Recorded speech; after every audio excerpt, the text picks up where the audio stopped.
You're still seeing the slides, I hope. Yeah. Okay, great. Yeah. So we've talked a bit about mental health, and I've touched on what the difference between mental health and mental illness. But mental illness is a mental health condition that has a negative effect on the way an individual thinks, feels, and behaves. So it's one or all three of those, yeah? And generally it's all three. So it's about the way they think, it's about how they feel, and it's about how they behave. So thinking, that I think that's a really good graphic of somebody lying in bed, not being able to switch off and not being able to sleep, and just having so many thoughts running through their head. Some of those thoughts, when somebody's got mental illness, some of those thoughts are totally disordered. They're quite different. Sometimes they're very disturbed. Static again, sorry. Oh, okay.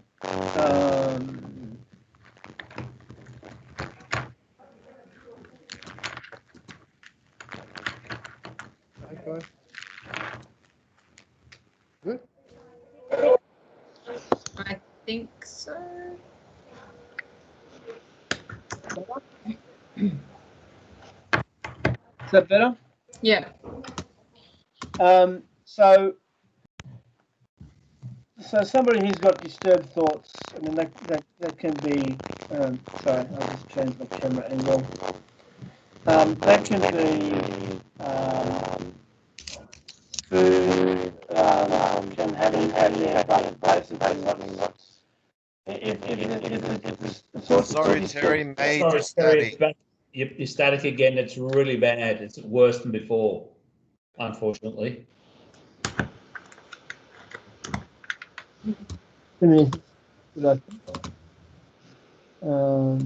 That sounds better. Yeah, I'm just coming through the computer microphone now.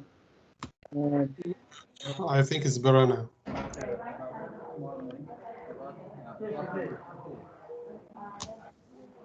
Guys, can everyone just mute themselves just in case? Yeah, can you hear me now? Yeah. Yeah. I'm going to go onto my. See if we can get any static through that one. So, when somebody's thoughts are disturbed, they may be so disturbed. I'm just going to mute people. They may be so disturbed that we're talking about schizophrenic thoughts. We're talking about having perceptions that somebody's coming to get them, or that somebody's out to murder them, or hearing the TV talking to them, or whatever. That's not everybody with mental illness, obviously. That's people with a schizophrenic disorder, and it's not all schizophrenic disorders.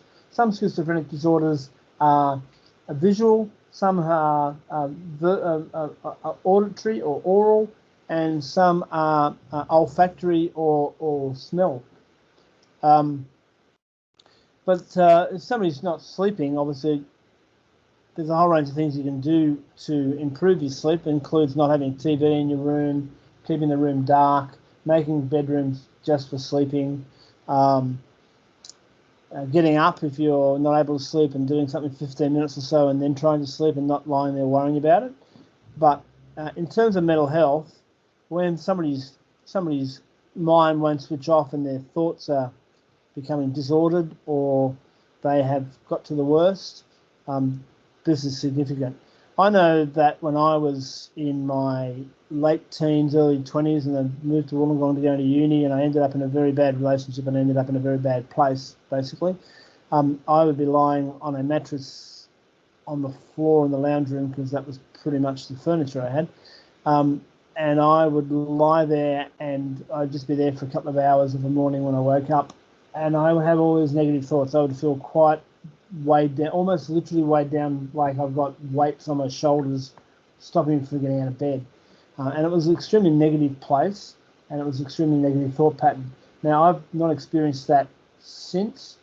Whenever I feel like something's on top of me when I'm lying down, I get up and I then go and do something about it. If it's of a night time, I go into a state of, I can't worry about that tonight. It'll still be there in the morning. I'll sort it out tomorrow. So I learn how to switch off. But in the morning, if I think, well, I've got to do something about that, I get up and do something about it. Now, I don't always do something about it when I get up, but I stop having the thought because I got out of bed. So sometimes we can be weighed down by our thoughts. So I think that's a really good graphic, because often our negative thoughts are when we're lying down, particularly first thing in the morning. How a person feels, so our emotions, crying, feeling overwhelmed, feeling a sadness that is so strong and so deep that you don't know how to overcome that sadness. Depression, in terms of feeling that there's no way out, you can't see any hope. And I've worked with some people who've been bipolar, and so in their creative stage they've created masterpieces, and in their depressed stage they've been uncontactable and unavailable for months on end or weeks on end. And so it's when we're talking about clinical depression, we're talking about depression that lasts for a long time and severely affects behaviour. And then behaves, so anger, rage, or obsessive compulsive disorder. So having to clean things a number of times excessively, not being able to go out, not being able to fly, not being able to even look at a picture of a spider, all of those sorts of things fall into the category of phobias. Anger is another category that uncontrolled anger. Narcissism, there's a whole range of ways that plays out in terms of behaviour, and there's more narcissists in the world than we care to imagine, I think, when we start looking into what that behaviour is actually about, and you'll know some for sure. We'll talk more about that next week. Mental illness and mental health problems, health concerns that significantly affect how a person thinks, behaves and interacts with other people, but also affects how a person thinks, feels and behaves, but to a lesser extent than a mental illness. So a mental health problem will be something that affects us, we can be concerned about. It will affect our behaviour, it will affect the way we're feeling, it will affect how we're thinking, but a mental illness will significantly affect how we think, behave and interact. It will change what we're doing, it will change our relationships with people, and we'll certainly not be in as much control as we would be if we have a mental health problem. Okay, so we're at the stages of mental health conditions, and in terms of mental illness, and that's probably a good point to stop for today and just I'll just check in with you and see if you've got any outstanding questions or anything you want to reflect on. I mean, obviously the technology issues in terms of feedback and having troubles getting to the channel are things we have to avoid next week. If you use the link to Teams that got you in here, you should be able to get back in quite easily.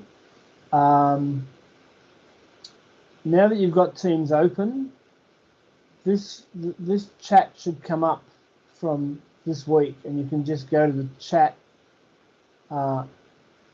and click join the meeting, and you should be able to come straight back in. So hopefully we won't have the same problems getting in next week because you're in now.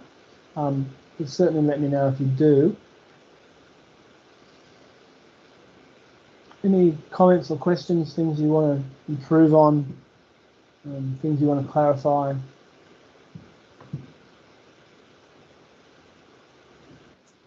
It's been a pretty good session, to be honest. Get your eyes opening a lot about mental health. That's good. That's what we aim to do. So we'll do more of that next week, obviously, and we're just touching the sides and building. So that's good. Thanks for the feedback.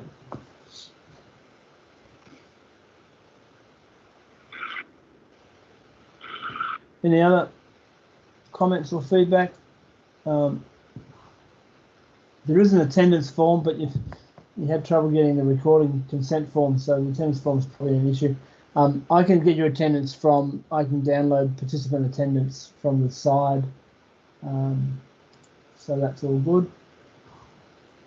But you've probably got homes and mouths to feed and things to do, dance sessions to go to, mental health considerations to be mindful of.